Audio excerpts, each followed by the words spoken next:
помощи ни на местном, ни на Гагаузиян спорт һәм генчләрен эшләрендә баканын иш чыгышларыннан депутатлары таныштырды. Бу баканын башы Вячеслав Драгой. Гагаузия халык топлашын депутаты Михаил Железоглы нышаннада спорт илләрләмәсе өчен параларын пай етмесендә диешелмәкләр лазым булсыннар. У ургулада финанслар верилерләр oyun sport çeşitlerine, ama başka sport bölümleri Angalar автономиялы көйләрендә эшләрләр, парасыз калырлар.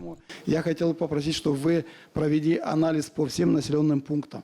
Ben isterim ki hepsi köylerde analiz yapılsın da dil lazım sadece oyun klublarını tutturma. Bizim çempionlarımız yaşayan punktlarında büyürler ama klubların çoğu entuziyazmada çalışırlar. Занимаются наши дети.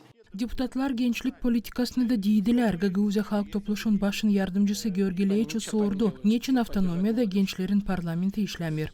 Скажите, пожалуйста, Söyleyin, niçin bizde gençlerin parlamenti çalışmır? Buna köstek ne olur? препятствует этому? Сейчас настолько это все сложно, настолько это все находить. Şimdi pek zor bulma gençleri Angaları halizden isterler bu işle zanatlanma. Bu hepsi olacak. Biz şimdi bulunuruz bitki etapta da gençlerin parlamenti kurulu olacak. Gençler için hepsi olacak. Молодежного вот это вот.